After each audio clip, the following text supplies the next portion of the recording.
organizada por la Fundación Germán Abdala y acá por ATE Línea Verde Blanca. Mi nombre es Juan Manuel Telechea, soy el director del Instituto de Trabajo y Economía perteneciente a la Fundación. Antes que nada, bueno, quería agradecer a todas las autoridades por haber hecho posible este encuentro, que tenemos acá a dos figuras de lujo que no requieren ningún tipo de presentación, pero bueno, las formalidades me llevan a que esto haya que hacerlo. Tenemos a Mara Ruiz Malek, ministra de Trabajo de la provincia de Buenos Aires, y a Hugo Yasky, diputado nacional y a su vez secretario general de la CTA. Así que bueno, con ellos dos nos vamos a tener un ratito una charla para que nos cuenten un poquito su visión acerca del impuesto a la riqueza y bueno, todo este contexto que estamos viviendo un poquito distinto a esta actualidad. Y bueno, después de eso vamos a abrir un poco la ronda a preguntas que vayan surgiendo, así que vayan escribiendo a través de las redes, ¿sí? Así que bueno, si te parece, Mara, arrancamos con vos. Dale. Bueno,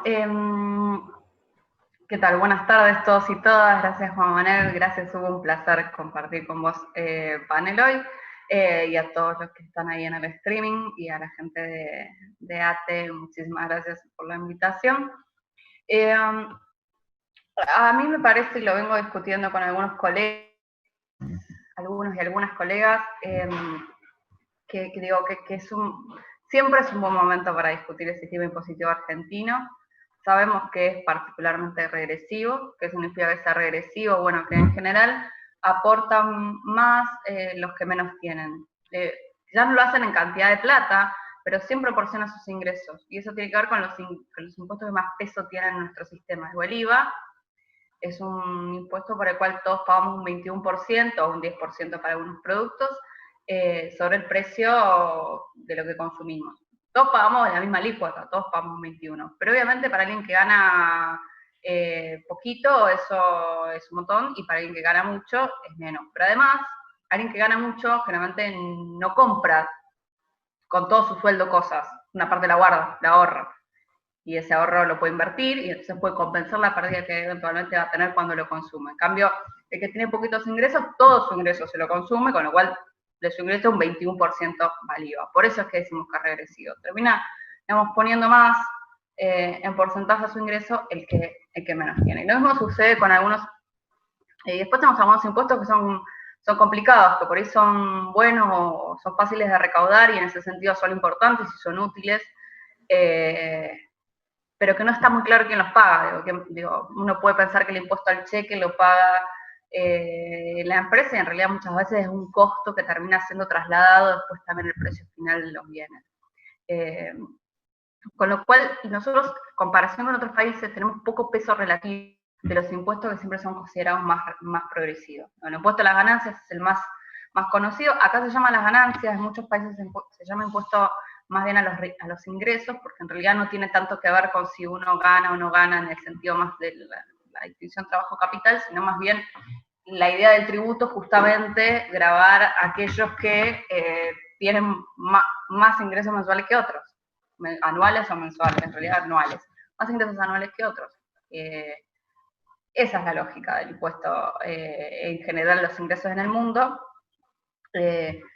Y nosotros acá tenemos que, respecto a la recaudación total, todavía tiene un poco peso. Además tiene alícuotas que a veces para las escalas más altas son bajas en comparación con lo que sucede en otros países. Es decir, además tenemos un achatamiento, la diferencia entre el que paga apenas entra el impuesto y el que tiene mucha plata, en porcentaje lo que paga no es tan amplia. Entonces, nos pasa eso, que bueno, que vos ves que un trabajador de esta categoría, que por ahí efectivamente gana, digamos, una suma que cuando lo comparamos con el promedio de ingreso de la economía es más alta, pero ese trabajador termina tributando un porcentaje parecido al que tributa, no sé, una persona multimillonaria, que además tiene, y ahora hablamos un poco de esto, pero que además hay un gran problema, que es que hay un factor de regresividad nuevo, o no sé si nuevo, pero que se ha masificado mucho, que es que hoy no solamente que en Argentina tenemos una estructura tributaria que todavía, digamos, es regresiva y favorece digamos, más a los que más tienen y carga el peso sobre los que menos, sino que además hoy cada vez hay más ingenierías financieras para que los que tienen dinero puedan eludir esos impuestos. En algunos casos hasta de maneras legales, digamos, cuando estalló todo el escándalo, los Panama Papers, ahí Obama en Estados Unidos decía algo que lamentablemente es cierto, que el problema de estas cuevas financieras no es su ilegalidad, justamente su problema muchas veces es los mecanismos, digamos, legales o de frontera, que nosotros admitimos con las regulaciones mundiales para que los que más tienen eludan impuestos en aquellos países donde efectivamente producen sus ganancias. Y después, bueno, obviamente cuando uno tiene dinero también puede hacer un variopinto de actividades ya ilegítimas e ilícitas para evadir los impuestos que deben ser penadas por la ley. O sea, los dos problemas están. Mecanismos que están habilitados solamente para un cierto porcentaje de la población con cierto conocimiento para eludir impuestos, es decir, algo que no es ilegal, pero si quieren es algo medio borde, o que está muy en la inmoralidad sobre dónde se producen realmente las ganancias, y también las herramientas para la ilegalidad. Entonces, con todo eso tenemos un combo donde tenemos un Estado que tiene necesidad de gasto y una estructura tributaria que no está bien distribuida. Y todavía nos queda además formalizar una enorme parte de nuestra economía. Algo para lo cual también sería bueno que fuera más progresiva nuestra escala, porque hay muchos que evaden y realmente hay que caerles con todo el peso de la ley. Y seguramente hay muchas producciones o muchos emprendimientos que realmente están en un nivel de subsistencia, donde si tienen que afrontar todo el costo impositivo, la rentabilidad que les queda no hace que tenga sentido el emprendimiento en la empresa. Digo, una buena manera de compensar eso, sin que eso signifique que, y lo que a nosotros nos interesa a los trabajadores y trabajadoras, que los trabajadores de una empresa chica tengan más derechos que una grande, es que las empresas grandes de alguna manera puedan compensar a las más chicas y todos los trabajadores y trabajadoras tengan los mismos derechos, el sistema tributario refleje estas desigualdades de niveles de tamaño y de fondo de productividad. Entonces, el sistema impositivo argentino siempre está en discusión. Es muy difícil de cambiar, hay cuestiones, y acá en la provincia de Buenos Aires las vemos muy bien, no se trata solamente de cómo se recauda, sino de cómo se distribuye lo que se recauda. El sistema impositivo es una manera de redistribución de los ingresos en la medida de que, bueno, uno donde pone el gasto está obviamente redistribuyendo ingresos, pero también tiene que ver de dónde saca esos fondos. Y uno puede lograr un doble efecto redistributivo si le saca a los que más tienen y además lo pone en los que menos tienen. Pero después también hay otras discusiones atrás que tienen que ver con su reparto, por decirlo de una manera, geográfico, donde nuestra provincia de Buenos Aires, digamos, todavía acarrea, no sé si decir deudas, pero un criterio de distribución federal que la ha perjudicado, que es así, que la provincia, digamos, produce o aporta más de lo que recibe, lo cual no está mal, porque es un poco la lógica de un país federal. La lógica es que aquel que produce y gana más, digamos, le distribuye a aquellas provincias que tienen quizás menos recursos naturales, o están más lejos de los puertos, o tienen unas condiciones de vida más austeras y es de interés nacional que estén pobladas y que la gente ahí pueda vivir con un cierto nivel de vida. Digo, todas esas cosas tienen que ver con el federalismo y están muy bien, pero la provincia de Buenos Aires ha quedado quizás demasiado desproporcionada en ese sentido, entre la diferencia entre lo que aporta y lo que produce, teniendo en cuenta además los montones de bolsones de pobreza y de problemas que tiene la provincia. Digo, concentra la mayor generación de valor agregado, pero también concentra la mayor cantidad de personas en absoluto bajo la línea de la pobreza. Entonces, digamos, ahí nosotros arrastramos también, y esas discusiones, que muchas veces también se dan cuando se reforman los sistemas impositivos, también muchas veces bloquean esta discusión. Ahora, en la crisis nos pasa algo como muy particular además, porque el impuesto, digamos, como progresivo por excelencia es el de las ganancias. Y les voy a contar una particularidad también que tiene que ver con lo que voy a decir después, que es que en los países más desarrollados, contra lo que uno podría pensar, lo que más peso tiene es el impuesto a las ganancias sobre las personas y no sobre las empresas. ¿Y cuál es la lógica de esto? ¿Por qué esto está bien, por decirlo de una manera? Porque las empresas como por sí mismas no son las ricas. O sea, una empresa tiene ganancias, está bien. ¿A dónde va esa ganancia? Bueno, puede ir a dos lados. Puede ser reinvertida, y eso es bueno, significa que la empresa va a tener o más máquinas, o más locales, o más producción, y en última instancia significa que probablemente esa empresa vaya a generar más trabajo. Puede ser invertida en investigación, desarrollo, el sostenimiento de una marca que le agrega un valor, y eso es importante, por ejemplo, si uno quiere exportar, generar, digamos, divisas también. Digo, que la empresa gane está bien. El otro lugar a donde puede ir es que la ganancia no quede en la empresa y vaya al empresario. Bueno, ahí es donde hay que grabar. Porque ahí es donde si eso se va de la empresa, deja de tener, digamos, el círculo virtuoso que tiene, sobre todo porque además, sobre todo en un país en vías de desarrollo como el nuestro, esas ganancias que uno puede decir, bueno, pero el tipo las juega, o la mujer, pero en general la riqueza está más concentrada en los hombres, la puede gastar en el mercado interno. La verdad que no sucede. Primero que gran parte se ahorra, porque no hay capacidad de gastar tanto dinero, y segundo que muchas veces se ahorra poco.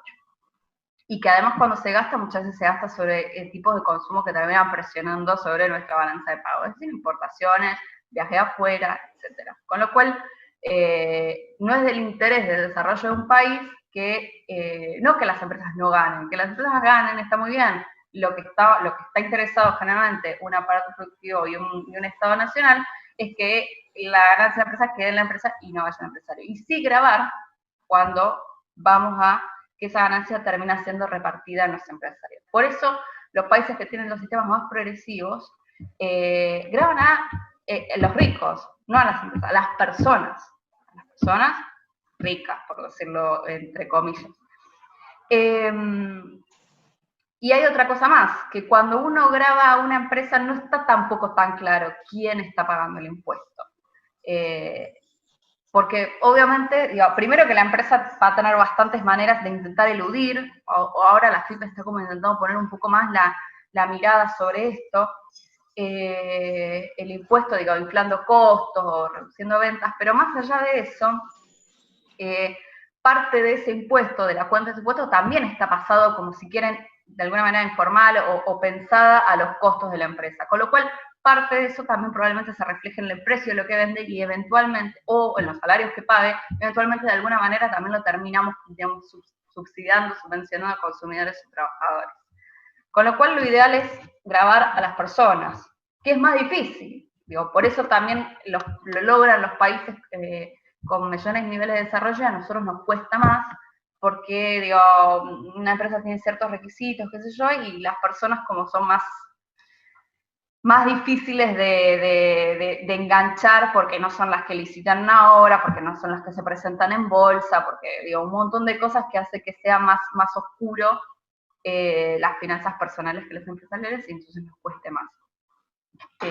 Y para mí está bien siempre también, nunca hay que dejar de lado que siempre es importante que el Estado recaude, porque tenemos un Estado, yo diría que no es grande, al contrario, si uno ve las falencias con las que nos encontramos hoy, que estamos invirtiendo millones y millones en mejorar nuestro sistema de salud, y donde tenemos todavía un déficit en la cantidad de profesionales que necesitamos para atender esta pandemia, y es uno de los impedimentos que acá vemos en la provincia. Uno puede abrir un hospital, pero después tiene que equiparlo, no solamente tiene que comprar los respiradores, tiene que tener personal, tanto médico como del equipo de salud en general. Y después, digamos, la actividad docente, qué sé yo, tenemos jornada media en casi todo el país. Digo, si uno quisiera, por ejemplo, empezar a pensar en instancias obligatorias de jornada completa, tendría que prácticamente duplicar la planta, con lo cual nuestro Estado, yo no diría para nada que es grande. ¿Cuántos trámites llevan tiempo y a uno le gustaría que fueran más rápido? Digamos, en la ANSES nos pasa a nosotros en el Instituto de Previsión de la provincia, entonces no es que el Estado es gigante, y al contrario, digo, y ni hablar de todas las, digamos, transferencias de ingreso que hace el Estado. ¿Cuánto más necesitaríamos en realidad para poder, de redistribución, para poder reducir al mínimo nuestros niveles de pobreza e indigencia, más allá de que que lo ideal es que esto se haga a partir de más producción y agregar más valor. Digo, también si eso se produce más y se agrega más valor, pero si lo capta un solo sector, también va a ser necesario recaudar más. Con lo cual, digamos, para mí no hay que desmerecer los impuestos que recaudan mucho, está bien, pero bueno, siempre uno tiene que tener un horizonte. Y yo les decía que esto de las ganancias y que lo importante es grabar más a los empresarios y empresarias que a las empresas en sí mismas, como particular importancia en este momento, porque estamos en un momento donde no se está produciendo, donde en realidad discutir ganancias es medio extraño porque no hay producción, no hay, digo, siempre estamos luchando por quién se apropia de los excedentes, por quién se apropia de lo que produce, lo que se produce, por la plusvalía, si quieren dentro de comercial. No hay, digo, 60% del país, ahora un poco menos porque se está abriendo en varias provincias, por suerte, incluso en el interior de la provincia de Buenos Aires, la cuarentena, pero hemos pasado casi 2 meses donde no había producción. Y entonces hemos iniciado algunos diálogos en el marco del diálogo tripartito con empresas donde es cierto, digo, cuando uno va a hablar con una empresa y te dice, ¿cómo yo pago un salario si no vendo, no produzco? Y en esa discusión hay un cierto acuerdo de cómo distribuir los costos de un momento donde hay que pagar cosas y el trabajador tiene que seguir viviendo y al mismo tiempo no se está produciendo. Pero es ver, digamos, la foto, si quieren, es ver la foto, y nos pasa mucho en los conflictos colectivos, ¿no? Viene alguien a pedir, qué sé yo, una suspensión con una rebaja, y uno dice, bueno, está bien, digo, hay cierto margen en el cual es lógico discutir porque no se produce nada, porque no hay ventas, etcétera. Pero nosotros hacemos como dos reparos. Uno es primero ver, digamos, la espalda de la empresa, porque obviamente no estamos produciendo, pero hasta hace un tiempo no estábamos en cuarentena. Bueno, ¿quién acumuló como para poder sostener en realidad un contrato donde el trabajador se supone que no asume los riesgos, el que lo asume es el empresario? Donde hay un contrato por ciento de vertimidad, donde cuando la cosa va muy bien, el empresario gana mucho, y cuando va muy mal, bueno, afronta los costos. Entonces, ver un poquito la espalda, porque bueno, obviamente también es cierto que estamos en un momento donde venimos de 4 años de recesión y no todas las historias empresariales son las mismas. Eso es algo que hay que mirar muy bien. Y que dentro de eso hay unos ciertos márgenes para negociar, también teniendo en cuenta que quizás, bueno, si la empresa no está funcionando, está en la casa, tiene algún gasto menos, digo, hay algunas cosas que uno puede negociar y es más o menos lo que viene marcando, digamos, el diálogo tripartito en general, aceptando como algunos recortes pensando en esto, en que bueno, que se puede distribuir no equitativamente, porque justamente, de nuevo, se supone que alguien asumió un riesgo, pero también entendiendo que es un caso de fuerza mayor, que no tiene que ver con la capacidad de previsión del empresario, sino que realmente es una situación excepcional, y que uno está teniendo quizás menos gastos en la casa, no viaja, digo, se puede cocinar, etcétera. Bueno, hay un margen de negociación, pero nosotros también creemos que hay que mirar un poquito la espalda que tienen las empresas. Pero después está la parte de la película, que es lo que yo les decía antes, digo, porque muchas veces uno mira los balances y ve que en realidad, digamos, sí, realmente no hay algo acumulado. ¿Por qué no? La empresa como institución puede tener una cuenta financiera con dólares ahorrados, y hoy lo tienen, y muchas empresas hoy, digo, a veces ganan más por lo que invean, por decirlo de alguna manera, que por lo que producen. Pero en general, si esa empresa fue ganando a lo largo del tiempo, esa ganancia está en los mismos 2 lugares que yo les decía antes. O se fue invertida y entonces no está bueno que la empresa pedirle que venda una máquina para pagar sueldos de algo que es medio contraproducente. Uno dice, bueno, pero estoy perdiendo mi capacidad de producir a futuro. Obviamente ahí hay si la ganancia fue reinvertida, y está el otro escenario, que haya sido quitada de la empresa, que esté en manos de los y las empresarias.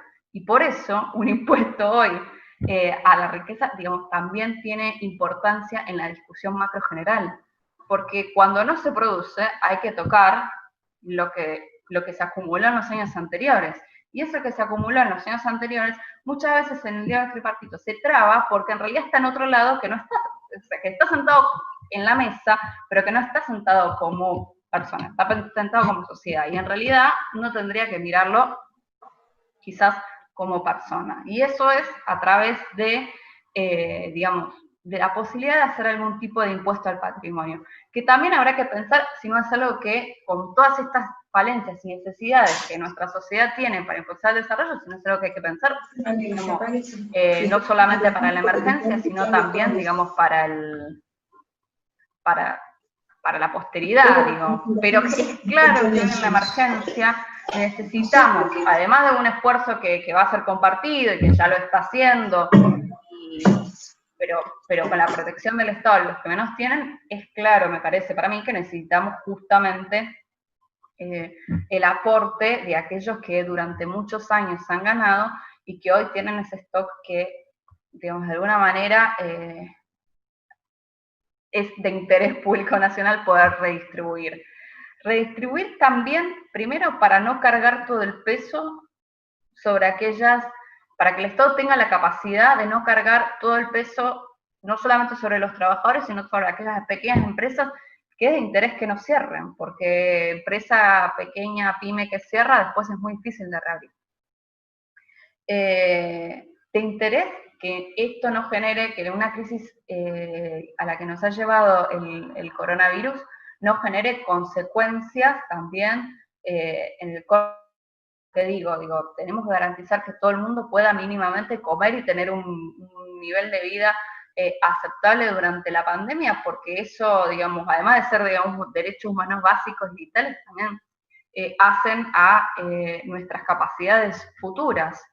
Es lo mismo que yo digo, bueno, no le pidamos a una empresa que venda una máquina, pidámoslo al empresario que vende una casa de las 80 que tiene, no podemos tampoco que un chico coma mal, porque digo, no solamente pasa hambre hoy, sino que eso, digamos, condiciona toda la capacidad futura. La capacidad de la persona, pero también de nosotros como país, de tener un sistema productivo que nos encuadre a todos y que realmente sea productivo. Entonces tenemos que sostener los niveles de ingreso de nuestra población, sobre todo de aquellos más vulnerables. Tenemos que hacerlo por derecho humano básico y también, digamos, para que esos derechos se puedan seguir, digamos, prorrogando en el tiempo cuando esté la pandemia, porque lo que fallamos hoy nos va a hacer fallar también mañana. Por eso me parece, digamos, bastante importante discutir impuestos digamos, a la riqueza y también en algún momento y hacia el futuro discutir mejoras en nuestro impuesto a las ganancias. Algunas mejoras por quizás de alícuotas o de topes o de ese tipo de cosas, y también algunas mejoras en cuanto a que algunas yo sé que ya la Administración Federal de Ingresos Públicos está trabajando de evitar procesos de elusión que le terminan resultando muy costosos en nuestro país.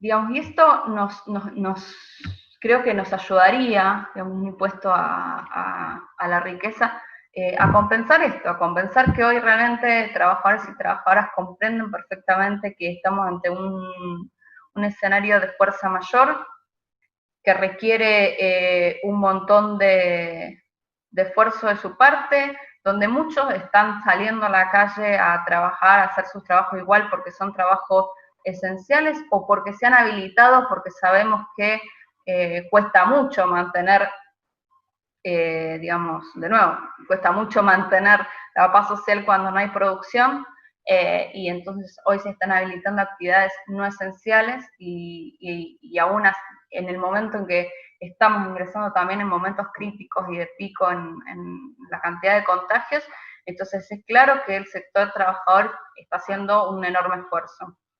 Es claro que hay un sector empresario muy grande que también lo está haciendo, y les digo que en la provincia de Buenos Aires, por ejemplo, digo, más allá de que haya un decreto presidencial y etcétera, la verdad que no estamos teniendo esa, sobre todo en el sector, digo, formal, que es el que más nos llegan a nosotros los reclamos, no estamos teniendo como la oleada de despidos, digo, tenemos un par de casos más pícaros si quieren, pero en general la situación, digo, para el nivel de crisis, digo, no se está produciendo. Entonces, para este nivel de crisis, la situación yo creo que está en cierta medida contenida, e incluso con el conflicto que más tenemos en boga, que tiene que ver con demoras o recortes en el pago de salarios de manera unilateral, también, digamos, tenemos una cantidad de conflictos importantes, pero para el nivel de crisis que tenemos, bueno, hay como una cierta contención. Creo que también tiene que ver con las señales que ha enviado el gobierno nacional y en nuestro caso el gobierno provincial de que bueno, que no se van a tolerar, digamos, medidas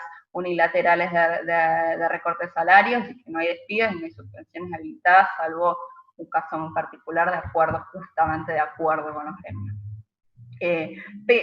Digo, hay algún sector empresario que realmente está, digamos, ayudando, poniendo la espalda, y eso también reconocerlo, pues siempre hay algunos picas. Entonces, en este momento donde estamos, y tengamos en cuenta que cuando digo hay un sector, generalmente estoy hablando de los que encima más les cuesta, porque buena parte de nuestro empleo la tienen las pequeñas y medianas empresas que realmente están en dificultad y que además tienen muchos menos mecanismos y herramientas para afrontar una crisis así. Con lo cual, digamos, hay mucha gente poniéndole el hombro y comprendiendo, digamos, que es un momento muy particular de nuestra historia argentina, de nuestra historia mundial, donde hay un Estado nacional que está haciendo un esfuerzo enorme en materia financiera, con un ingreso familiar de emergencia de 10.000 pesos para, no sé cuántos fueron, 8 millones, 6 millones de personas. Digo, es un número enorme. Piensen que el plan Jefes y Jefas llegó a los 2 millones y pico, en su momento de más auge, si bien pasaron muchos años, no sé si, no creo que la población no aumentó todo eso, digamos, un programa de enorme cobertura, con el ATP, digamos, ahí ayudando a las empresas a poder pagar los salarios que están comprometidas a pagar, con el sector, digamos, obrero, negociando y comprendiendo, digo, algunas dificultades y trabajando sobre ciertos márgenes, estableciendo pisos mínimos, pero también trabajando sobre ciertos acuerdos para aquellos que están dispensados de ir al lugar de trabajo.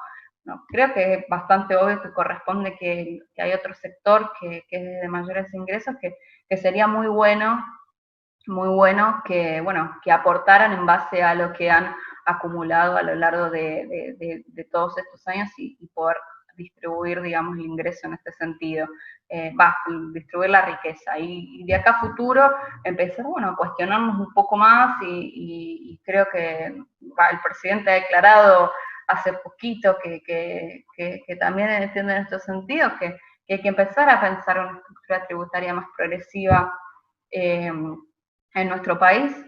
Nosotros, bueno, yo cuando era también parte del instituto, he sido siendo parte de corazón, aunque no aporto nada ahora, del Instituto de Trabajo y Economía, digo, montones de veces hemos discutido que Argentina requiere, tiene un sistema de gasto bastante progresivo, la desigualdad antes y después de la intervención del Estado mejora mucho, o sea, se reduce mucho cuando interviene el Estado la desigualdad, gracias a, digamos, nuestra cobertura jubilatoria que es casi plena, la asignación universal por hijo, las asignaciones familiares, las pensiones no contributivas, digo, tenemos una cobertura social magnífica, grande e importante.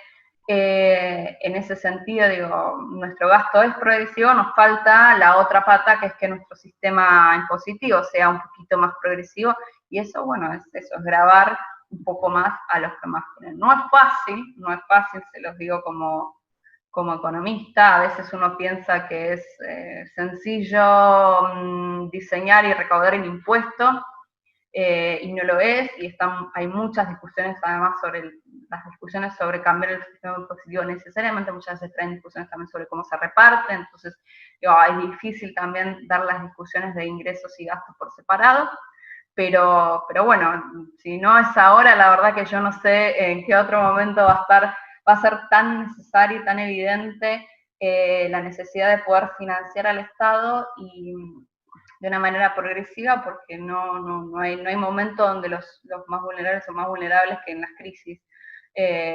Cuando estamos en auge, bueno, las cosas se van solucionando solas, por decirlo de alguna manera, y cuando estamos en crisis donde el Estado tiene que aparecer, el Estado necesita financiamiento, digamos, puede puede tomar deuda, que tiene sus problemáticas, puede emitir y también tiene sus problemáticas. Todas las fuentes de financiamiento son complejas y tienen sus pros y contras. De todas, me parece que la que más pros tiene y menos contras, más allá de las dificultades quizás de relaciones de poder que tenga poder implementar este tipo de cosas, son los impuestos a quienes más tienen. Así que, digamos, ojalá se pueda avanzar en este sentido.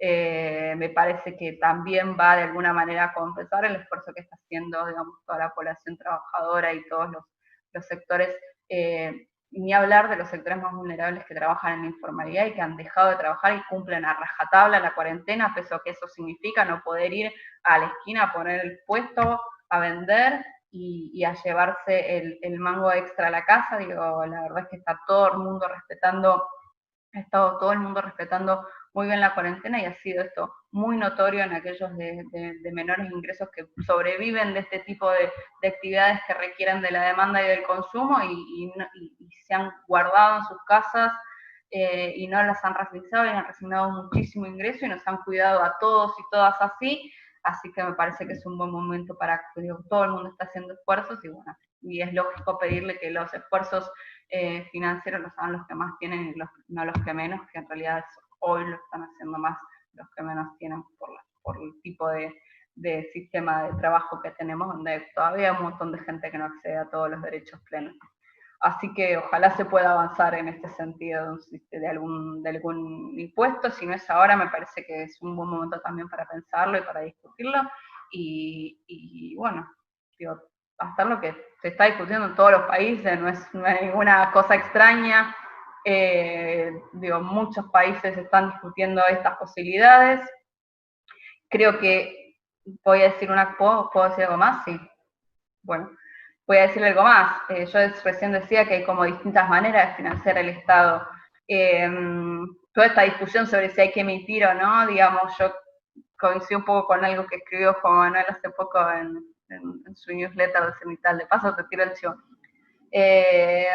Los países desarrollados están discutiendo este impuesto aun cuando pueden emitir sin mucho mayor costo. Nosotros podemos emitir dinero, sí podemos, pero hay un montón de vías por los cuales eso puede generarnos algún tipo de problema, sin decir que necesariamente esa es la causa de la inflación, como dicen algunos, como repiten de alguna manera inalterable, pero sí es cierto que para un país en vías de desarrollo, eso muchas veces puede tener consecuencias que no las tiene para un país desarrollado. Y aún así los países desarrollados están emitiendo a lo loco, pero también están discutiendo gravar a las grandes fortunas. Con lo cual, digamos, obviamente si se está defendiendo, hay mucho más peso, mucho más importancia tiene en un país como el nuestro, que además, digamos, al mismo tiempo también arrastra mayores desigualdades. Tenemos una brecha de casi 18 veces los ingresos más bajos contra los más altos, los que miden la encuesta de hogares, que además no capta a los más ricos de los ricos.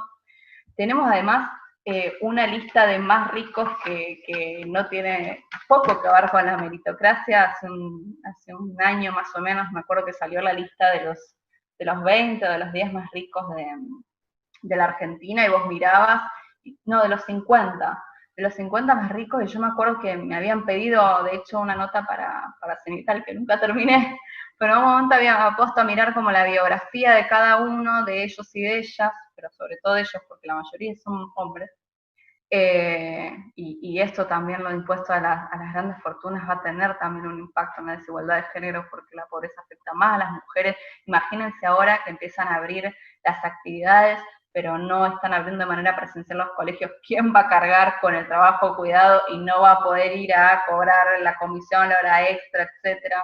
Claramente, todavía vivimos en una sociedad muy patriarcal que recarga esto sobre las mujeres, con lo cual es claro que el peso de la crisis cae más sobre las mujeres, y que en ese sentido también de valorar en ese aspecto un impuesto a los ingresos que va a recaer más sobre los hombres y que va a mejorar más a las mujeres también tiene una importancia muy grande en estos momentos donde estamos intentando disminuir esa brecha.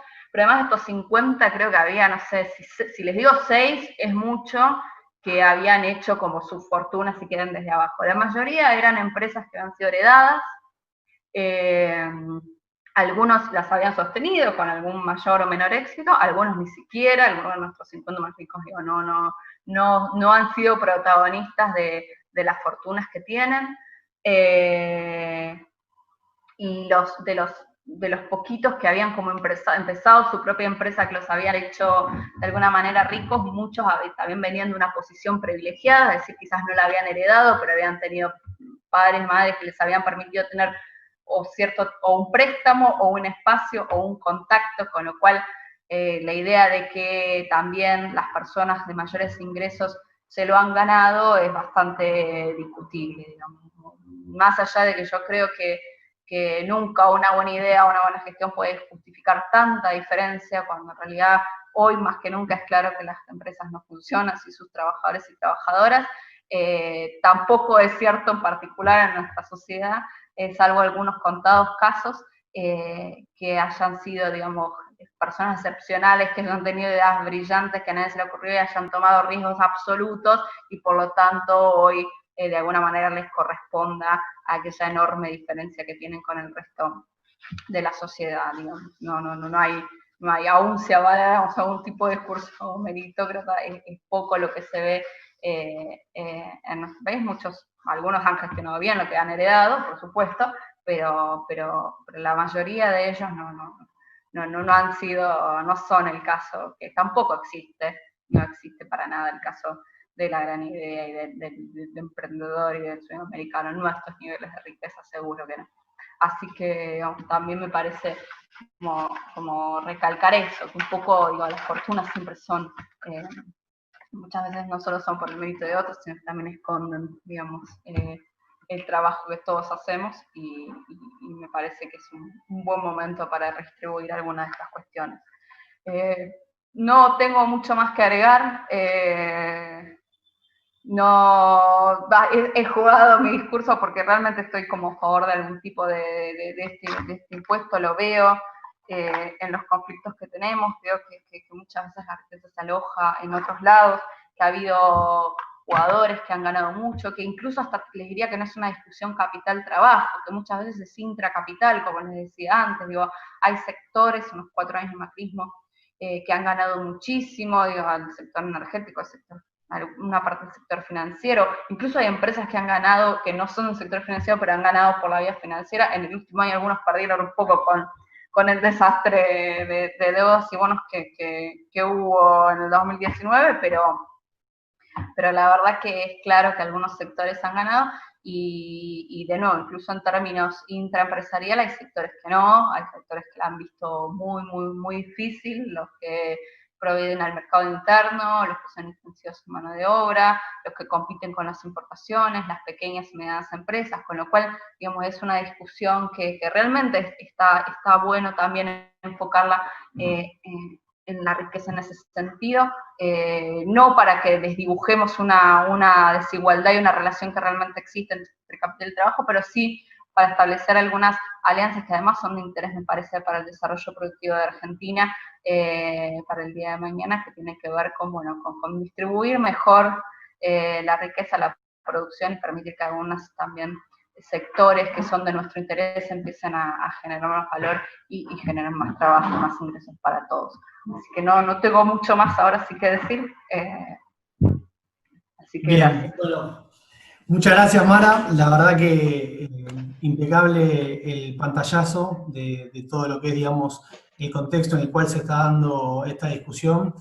Me parece fundamental el punto que marcás del tema de la diferencia con el impuesto a las ganancias, sí, que creo que es algo que no se discutió tanto y que me parece fundamental, porque uno automáticamente puede decir, bueno, ya tenemos un impuesto que es progresivo, ¿por qué no utilizamos ese? Y también creo que da en la tecla con esta discusión que hablabas de la discusión, digamos, entre las empresas, más una discusión intracapital y de cómo se genera la riqueza y de quiénes se la apropian. Así que eso me parece fundamental, sumado al optimismo en el marco laboral de la parte de los conflictos y eso que me parece también muy interesante, porque a veces creo que digamos, en las cuestiones más graves sale la bondad, ¿no? de la naturaleza humana, a pesar de que muchos piensan que es distinto. Pero bueno, la verdad que es espectacular. Así que ahora, Hugo, te dejo a vos a ver tu panorama, tus impresiones sobre este tema. Obviamente también digamos, tu trayecto, y en este momento, digamos, sos partícipe del debate que se va a dar seguramente en los próximos días en las cámaras. Bueno, gracias por la invitación. Quiero mandarle un saludo a los compañeros de la Verde y Blanca, de la Fundación Germán Abdala. Sé que hay muchas trabajadoras y trabajadores que hoy estuvieron poniendo el cuerpo en distintos lugares, porque el Estado hoy está presente ahí donde la gente lo necesita.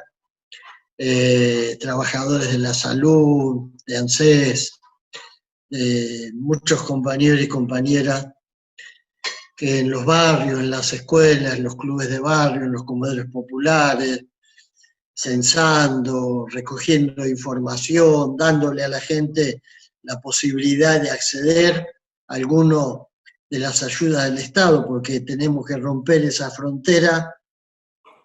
Cuanto más pobre se es, más difícil incluso acceder, aunque haya un Estado que quiera abrir la mano, pero a veces no se puede. Así que un saludo a esas compañeras y compañeros.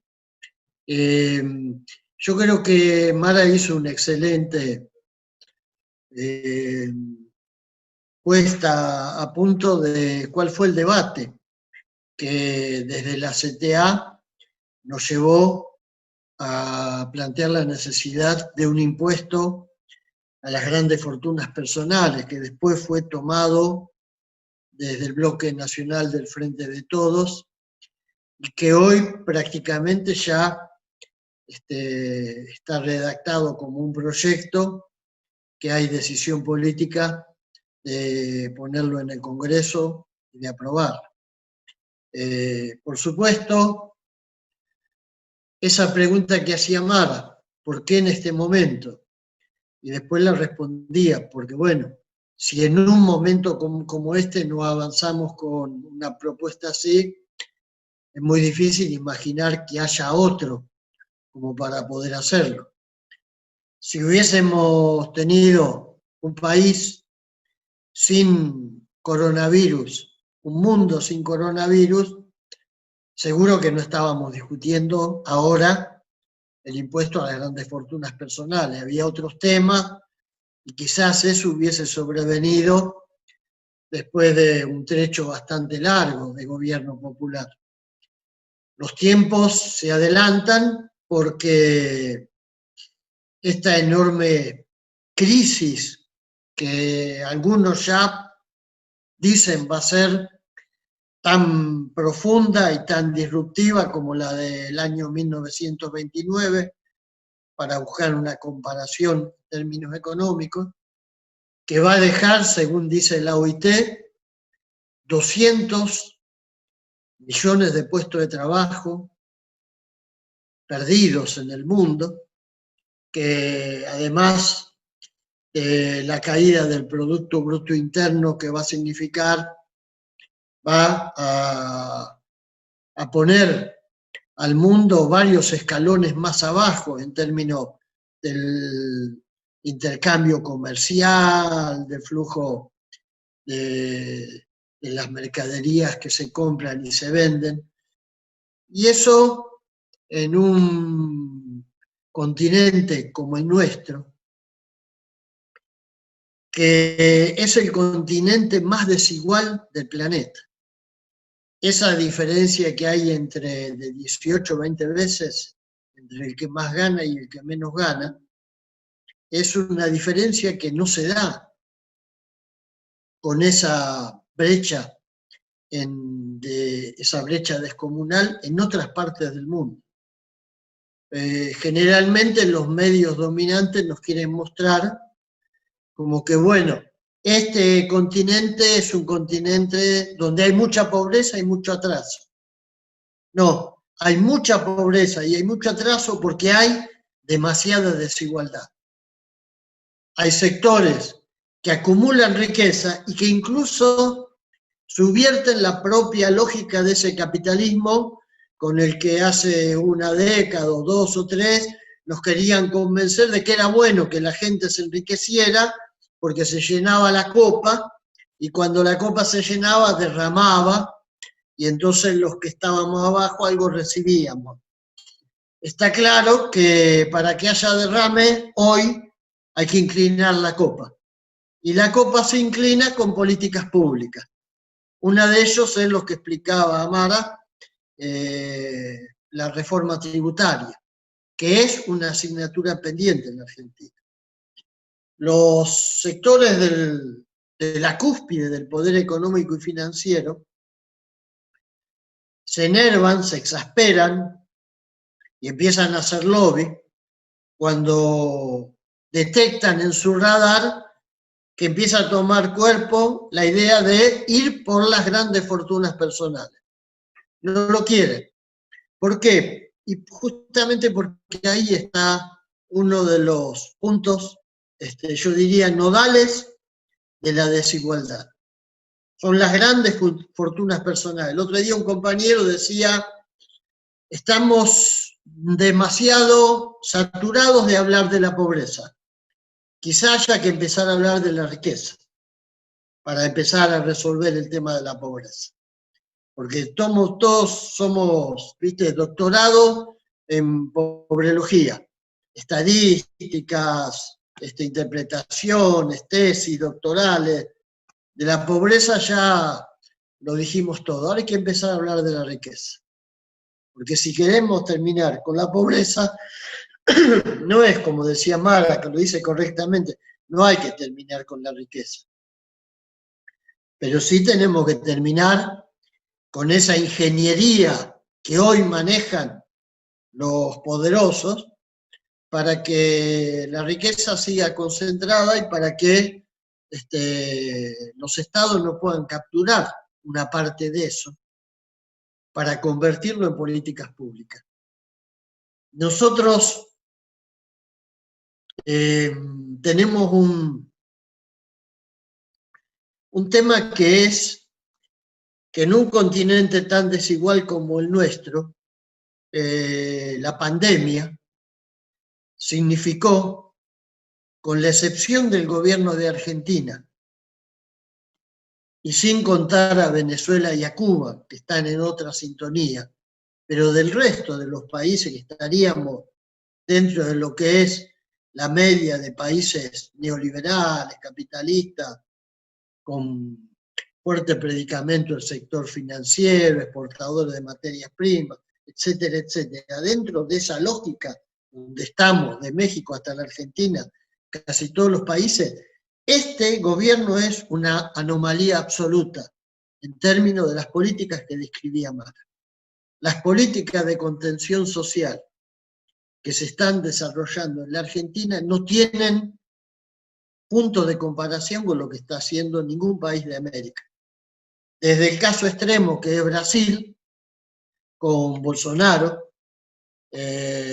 con la brutal intervención del Estado para que los que tengan que ser despedidos sean despedidos, para que los derechos laborales se eliminen, para que el darwinismo social funcione a pleno. Porque no es que funcione así naturalmente, no. Hay intervención del Estado para que sea así. Cuando hablan de que el Estado no tiene que intervenir, no, el Estado interviene siempre. Si hay mucha desigualdad es porque intervino el Estado.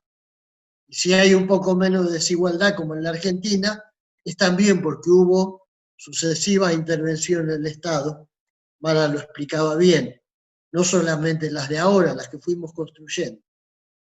Pero lo cierto es que hoy América Latina tiene un terrible retroceso en el campo popular, en términos de salarios, en términos de empleo, en términos de derechos laborales.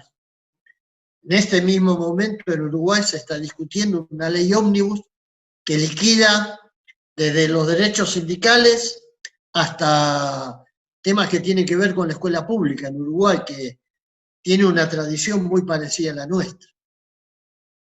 Entonces, ¿por qué digo esto? Porque evidentemente si no empezamos a discutir de qué manera el Estado se hace de los recursos necesarios para enfrentar las múltiples demandas de los recursos que tienen que ir para sostener el sistema sanitario y de los recursos que explicaba Mara, van para sostener la batería de medidas de distinto tipo, IFE, asignación universal por hijo, tarjeta alimentaria, ATP, etcétera, etcétera, que en este momento se están desplegando. Y en ese sentido, nosotros entendemos que hay que ir por las grandes fortunas personales.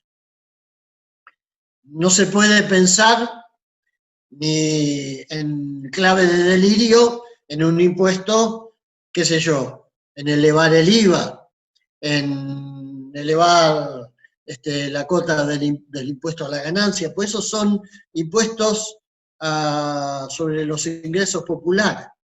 El famoso impuesto a la ganancia es un impuesto sobre el ingreso, en realidad, de los que trabajan.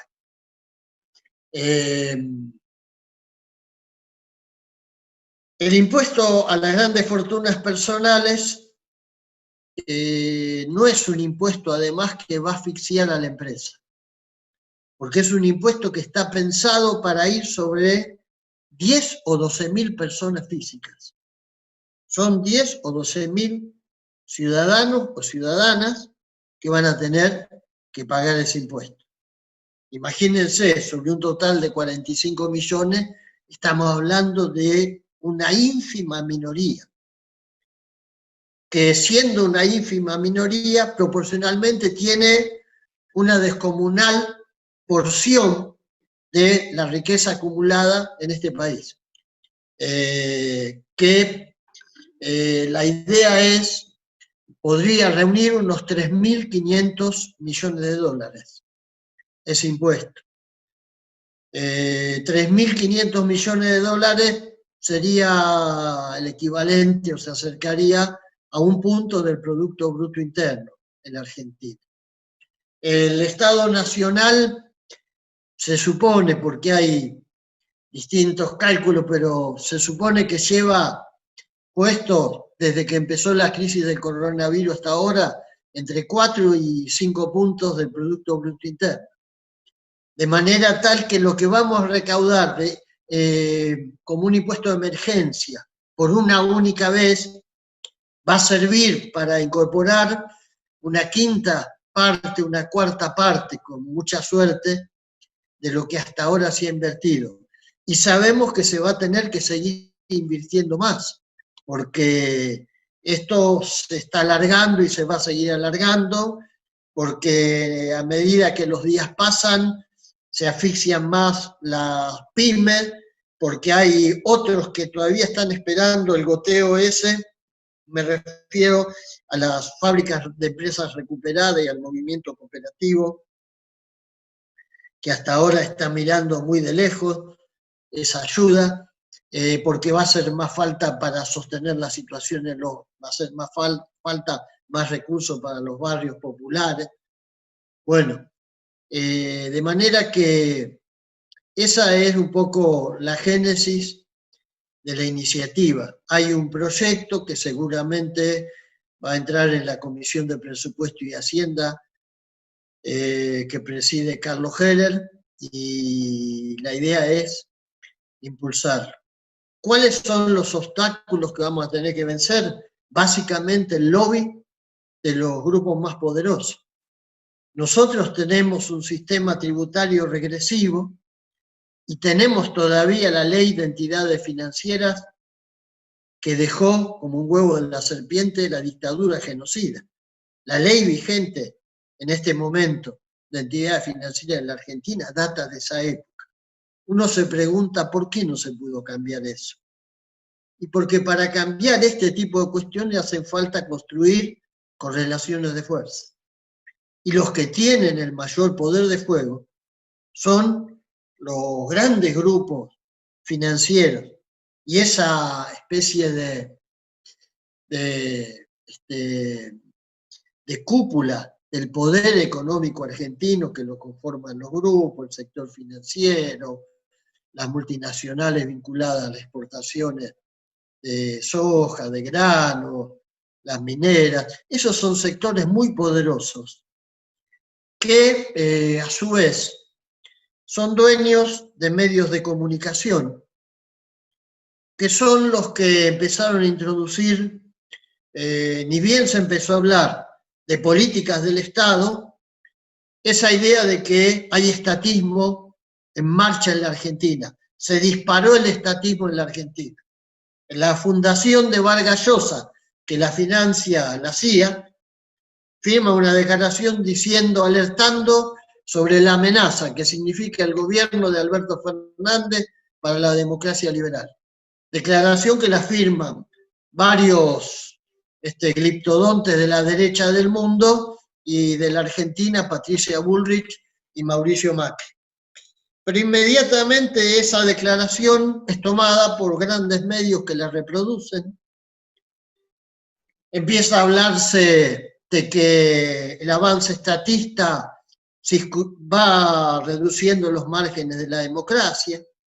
Empieza a hablarse de un virtual estado de sitio. Increíblemente, La Nación lo coloca hace 2 días, y yo hace un ratito estuve en una reunión de la Comisión de Derechos Humanos de la Cámara de Diputados, e increíblemente diputados y diputadas de la oposición toman el planteo de que se está achicando las libertades individuales y que estamos en un virtual estado de sitio. Pero bueno, todo ese clima que se trata de generar es para paralizar los avances que inevitablemente se tienen que producir hacia un esquema más justo en la distribución de la carga, porque si no nos vamos a encontrar con que vamos a empezar a chocar contra la impotencia, aunque haya buenas intenciones. Porque si no están los recursos distribuidos de una manera más justa, en algún momento se toca fondo, en algún momento la emisión y los recursos van a tocar fondo.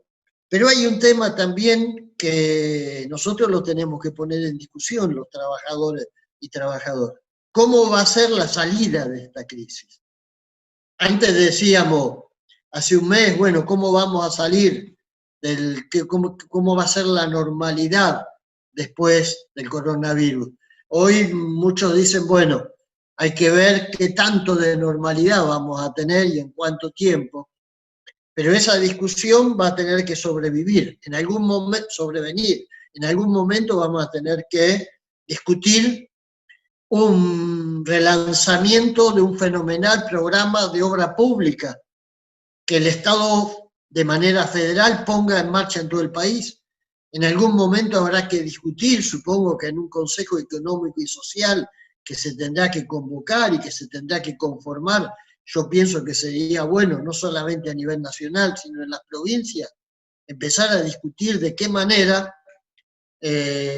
podemos empezar a reproducir un esquema que permita contar con recursos para la obra pública, para un banco de fomento para las pymes, para la posibilidad de que la gente común pueda acceder a un crédito que le permita otra vez recuperar cierta capacidad de consumo, porque vamos a tener que mover la rueda de la economía desde la obra pública, desde el consumo, desde el incentivo a ir hacia una economía productiva. Si era un delirio esperar las inversiones externas en la época de Mauricio Macri, porque nunca llegaron, imagínense si nosotros ahora pusiéramos la esperanza en las inversiones externas. Estaríamos delirium tremens, más o menos. Entonces, eso requiere necesariamente poner en la agenda una discusión a futuro, que es una reforma tributaria.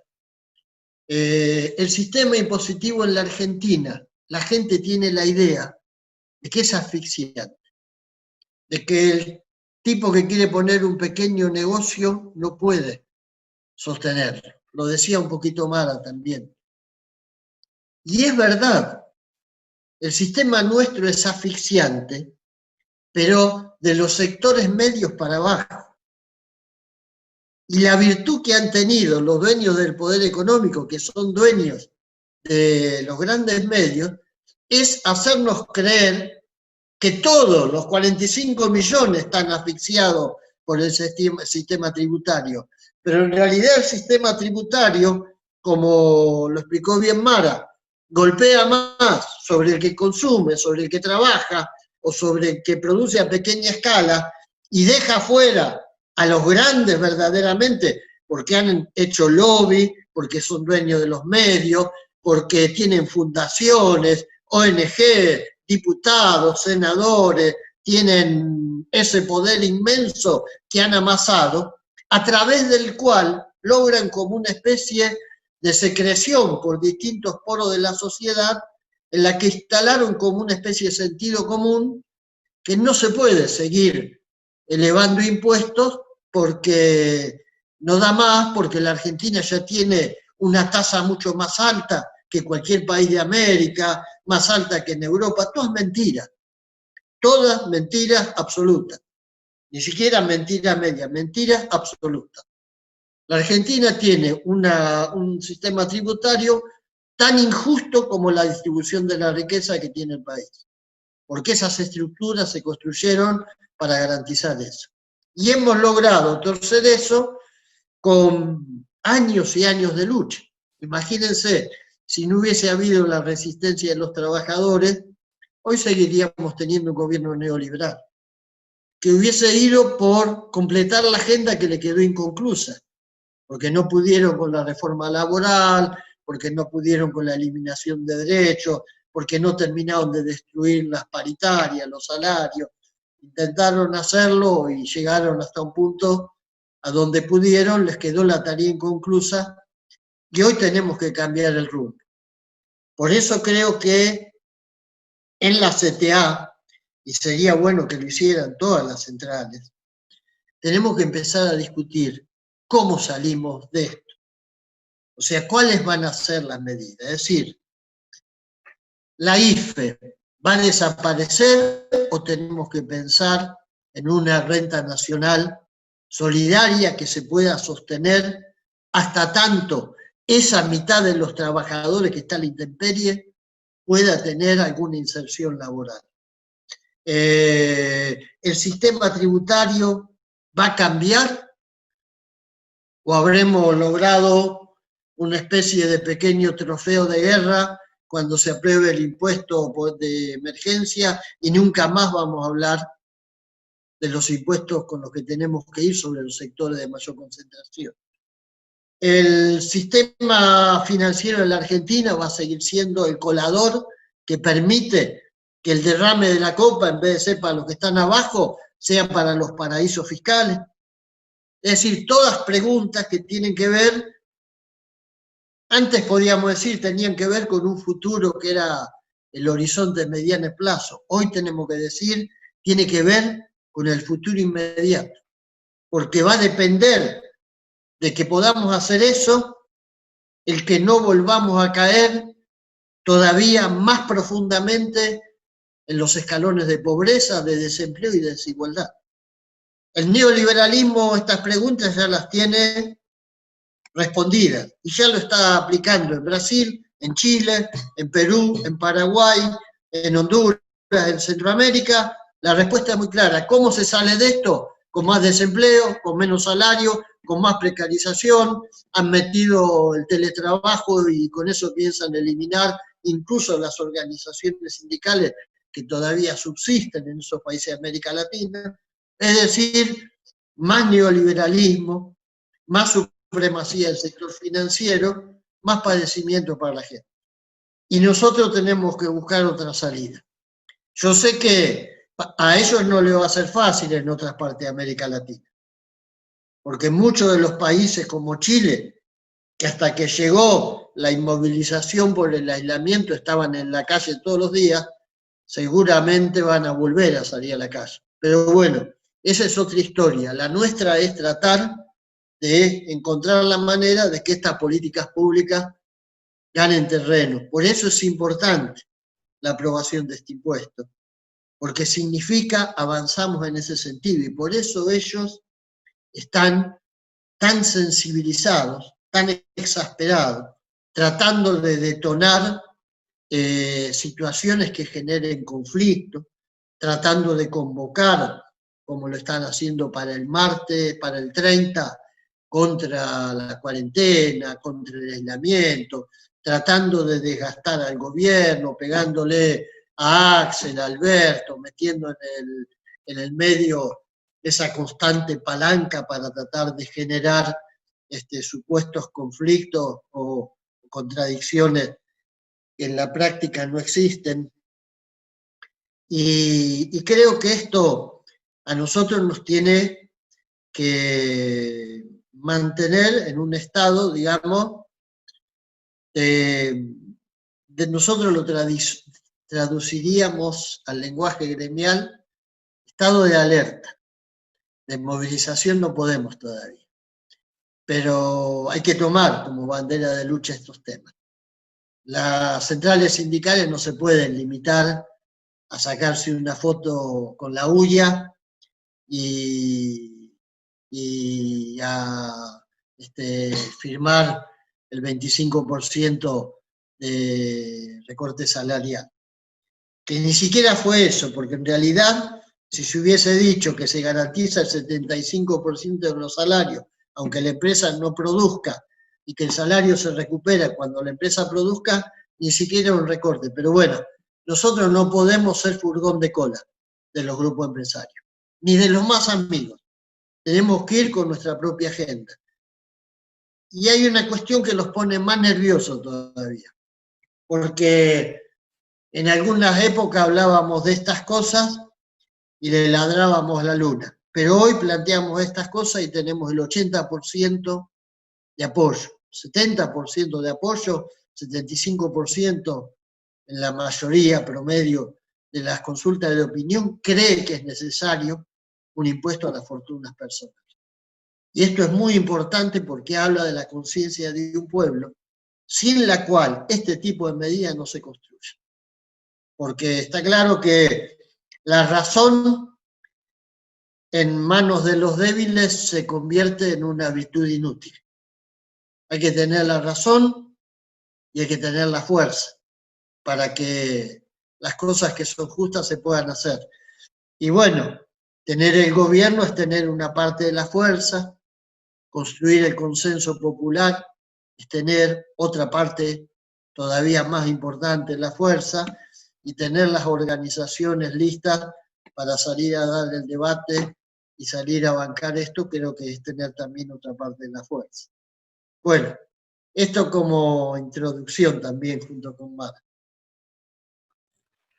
Bueno, muchísimas gracias, Hugo, también por el panorama, por el pantallazo, más por un discurso también así más ferviente, ¿no? que siempre estamos acostumbrados. La verdad que bueno, fue impecable el aporte de Mara, Hugo, los dos, la verdad que fue muy bueno. Aprovecho también para contar para las personas que están viendo, que me pasaban por cucaracha más de 250 personas ahí en Twitter, Facebook, Instagram, con algunas preguntas. En particular también está Edgardo Llano, secretario adjunto de CTA y secretario general de ahí del gremio aeronáutico. Pero bueno, digamos, estamos medio cortito ya de tiempo, así que hacer dos preguntitas cortitas que ahí vi que podrían ser interesantes. Para Mara, me preguntaron un tema de cómo estás viendo el tema del teletrabajo, digamos, de ese lado. Por un lado, digamos, la novedad de eso, si crees que eso tiene futuro, como también los temas de regulación, que obviamente son importantes. Y para Hugo, también, bueno, obviamente que por tu rol en la Cámara, un poco este énfasis, ¿no? ¿Cómo ves el proyecto? ¿Cómo ves, digamos, siempre hablas de la correlación de poder? ¿Cómo es en ese sentido después la discusión? Y si crees que esto, como ambos plantearon, si crees que esto va a poder ser el puntapié inicial para discutir más medidas en cuanto a, digamos, los aspectos tributarios, que creo que estamos todos de acuerdo en que es una de las principales cuestiones que hay que modificar de la economía argentina. Así que bueno, si querés, Mara, arrancamos con esa y después pasamos a Hugo. Ojo el micrófono. Ahí va. Mira, estamos, la verdad que les contaba, bueno, les he contado en algunas charlas o en algunas conversaciones también con legisladores de nuestro espacio, que cuando empezó la pandemia, como que la primera cosa que nos ocupó la atención fue aquellos trabajadores que tenían que ir presencialmente al lugar de trabajo. Entonces, en la provincia establecimos la obligatoriedad de tener protocolos especiales para el COVID, establecimos un esquema de inspecciones, empezamos a hablar con gremios y cámaras para la aprobación y para el desarrollo de protocolos por actividad.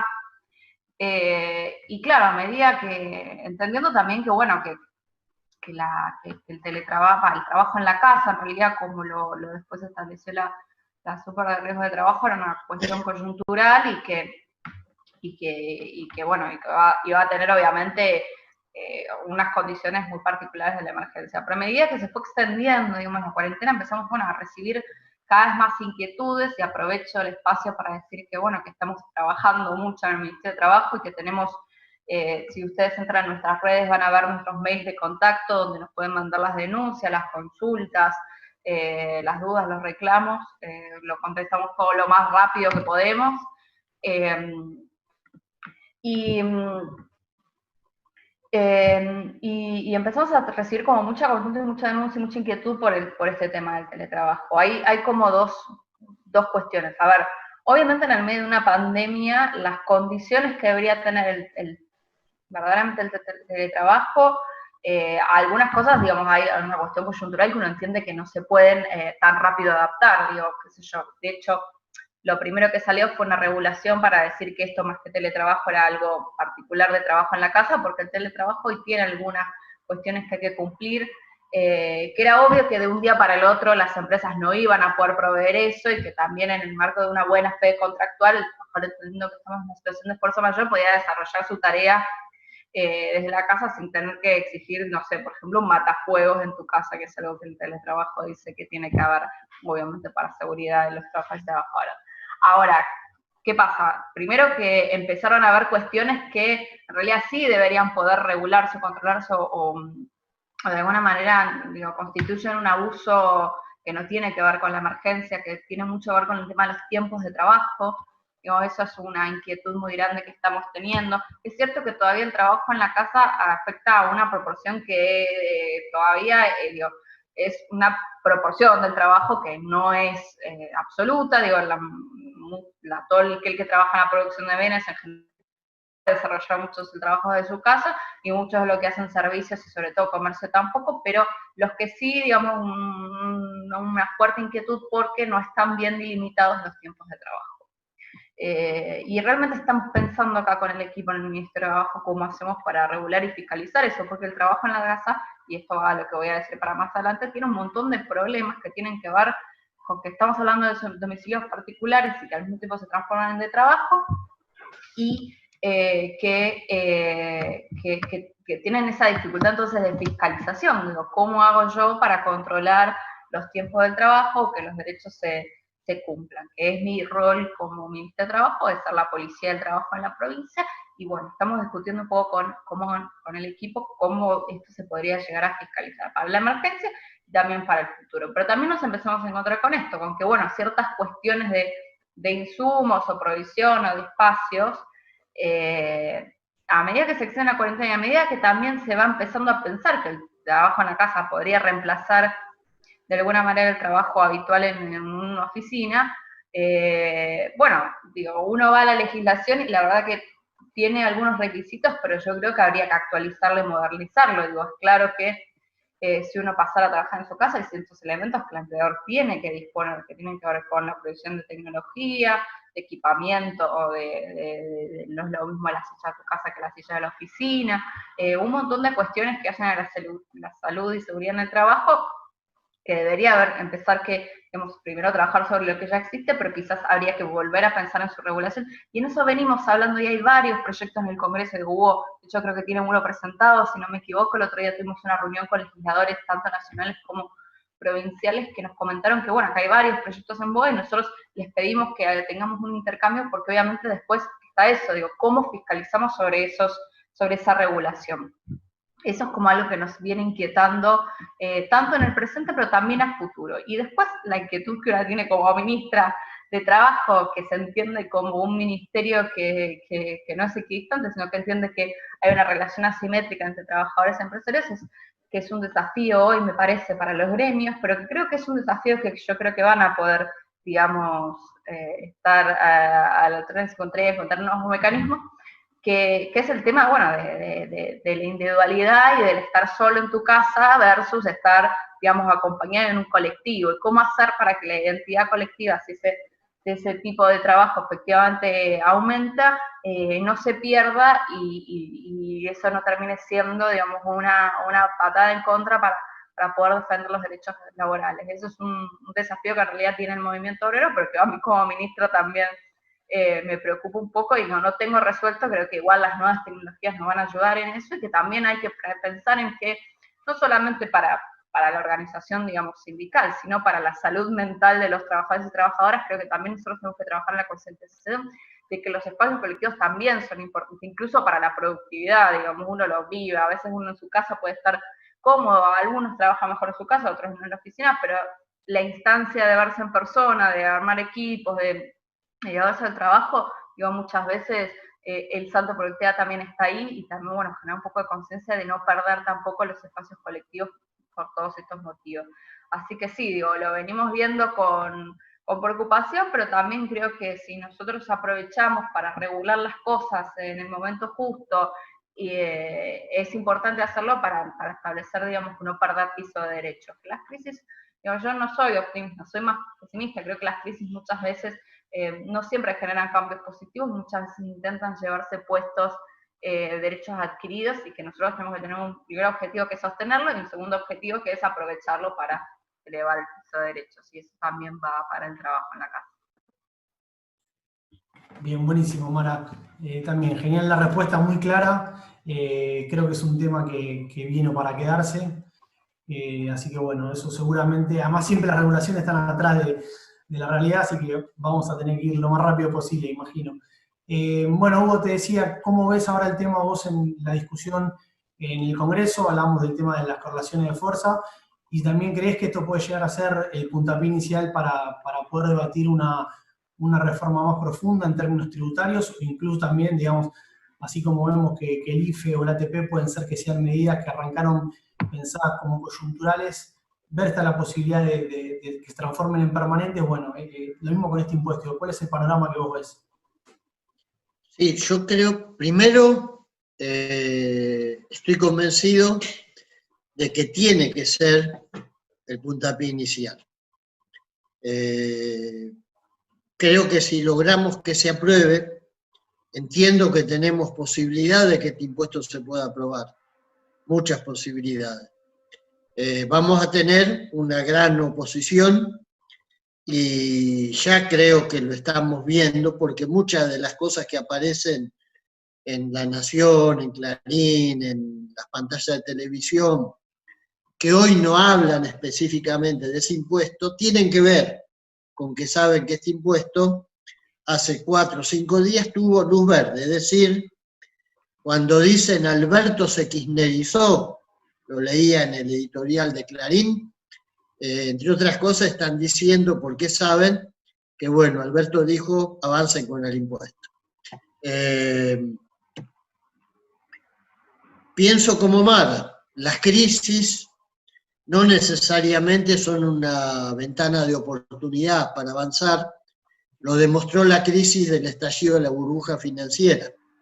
Los que avanzaron y quedaron mejor son el peor sector, más parasitario del sistema capitalista, el sector financiero. El resto pagó, y los que más pagaron son los de más abajo. Pero por eso digo, tiene que servir. Estoy convencido de que, como decía Gramsci, optimista con la voluntad, pesimista con la razón y optimista con la voluntad. Tenemos que hacer que este sea el paso inicial, hay que construir las correlaciones de fuerza, porque si no está claro que vamos a pagar con más pobreza, con más desocupación, aún contra la voluntad del gobierno, porque no es que el gobierno va a decir, bueno, listo, resolvemos en la Argentina igual que en Chile, a ver que nos diga Piñera cómo es la forma. No, el gobierno va a intentar otro camino, pero si no logramos reunir los recursos que hacen falta para que ese otro camino se pueda sostener con medidas prácticas, por ejemplo, el fondo que hace falta para las pymes, la IFE que hace falta siga existiendo para los que hoy quedaron en la intemperie, pongo esos dos ejemplos concretos, si esos recursos no están, no basta con la intención. Por eso creo que tenemos que discutir una agenda que quizás, si no hubiese pasado todo esto, hubiese sido una utopía absoluta, una troscada, como decimos nosotros entre casas, pero que hoy es absolutamente necesario poder hacerlo. Con respecto a teletrabajo, sí, hay un proyecto que presentamos, es un tema que va a estar en discusión muy rápidamente en la Comisión de Trabajo, y bueno, hay que tratar de encontrar un proyecto que plantee un poco lo que decía Mar, es decir, tratar de organizar que el teletrabajo no sea forma de sobreexplotación y de liquidación de la organización sindical, básicamente.